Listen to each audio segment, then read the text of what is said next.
All right, you know, the team, we had a very good practice yesterday, came out and had a good day of work.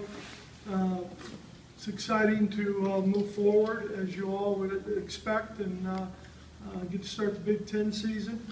The brown jug is a very big deal to us, and keeping the brown jug here. We've talked about it as a team. We read the history of the brown jug, and it's something that is another part, just not being a Big Ten game, but being a game that's the oldest trophy game in Division I college football. So we're excited about that. Obviously, getting to conference play is exciting, and we have to have another great day today, another great day on Thursday and Friday in our preparation.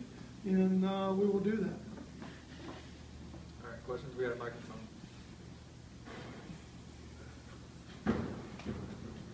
Yeah. Are you any further kind of developments on the quarterback situation? No, you know, we'll wait until game time with it. We've got an idea what we want to do, but you know, for what's best for us in the program and what we're trying to get done, and that'd be same at any other position.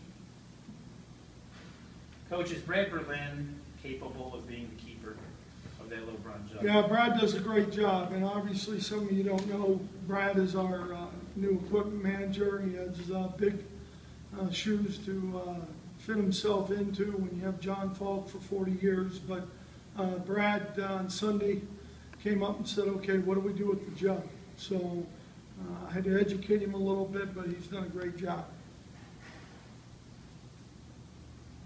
What have you told the kids about the history of the jug?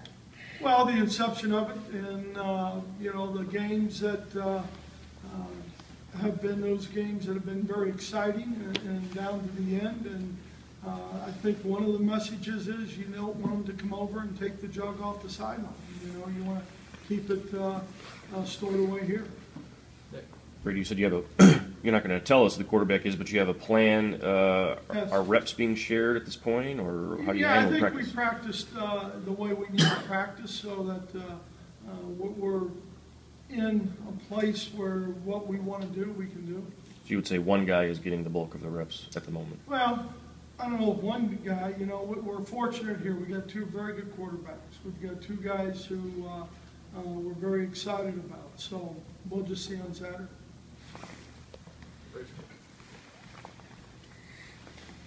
Minnesota's kind of got its own quarterback issues. I believe their quarterback went 1 for 7 passing last week against San Jose State.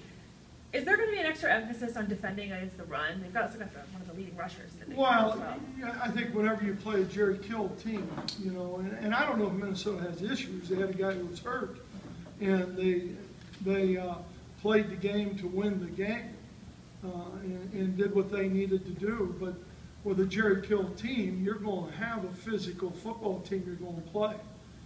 It's his DNA to run the football, and the running back Cobb is a guy who I think he's averaging 126 yards a game or something in that area.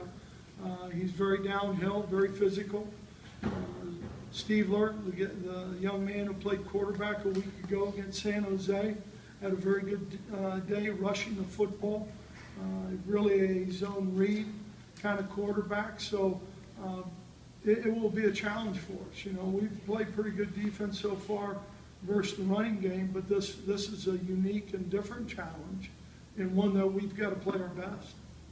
Brady, since we know what Devin, how he is as a starter, what makes you confident if Shane is your starter? What makes you confident in his ability to go into this game? Yeah, well, like Angelique, like I said, I think we got two very good quarterbacks. I think the improvement that they both have made in the course of a year in a new system. It obviously hasn't been perfect the way we all want it to be, but I think both of those guys, we've got a lot of confidence in. And are you completely ruling out playing both? I mean, as we won't play both unless we feel we need to.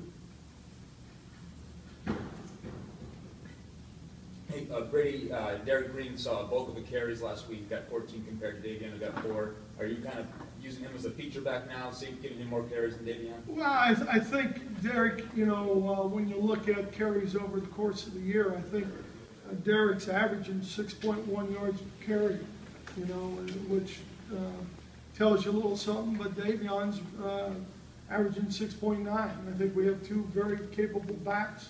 Has Derek been the guy who's been featured? He's got more snaps, so I would say so. Brady, obviously Devin Funchess is limited, because of the injury. He told us yesterday he doesn't necessarily think it's going to be something he's going to have to deal with it all year, possibly. How limited is he, and are you guys have to adjust to his limitations? You know what? Not really. I think, Devin's probably been a little bit more candid. We've got a lot of guys who got bumps, and bruises that are part of playing the game of football. It's a long season. It's a grind. And those things happen, and guys end up playing with them. I think, he took a couple good shots the other night, but when you watch practice and watch how he competes and challenges, he's been doing everything. But because he's so valuable, do you adjust his targets and try to limit the space, No, I think what you do is you have a plan to win the football game, and whether you're putting him in X, Z, or H or wherever, where you can do the most as you look at your game plan to take advantage of what a defense gives you. Brady, we talked to Norfleet yesterday, and he was pretty fired up and passionate about how he was sick and tired of people saying things about you. He said he talked to you about that. How does that make you feel? What is that? Number one, Dennis brings so much emotion to the game. He brings so much energy and emotion to our team. I think what we have here is a program that we have a lot of accountability for each other. We have a lot of respect for each other. I think we all are going to fight the fight for each other, and I think that's Dennis, and he's turning into an unbelievable leader inside our locker room.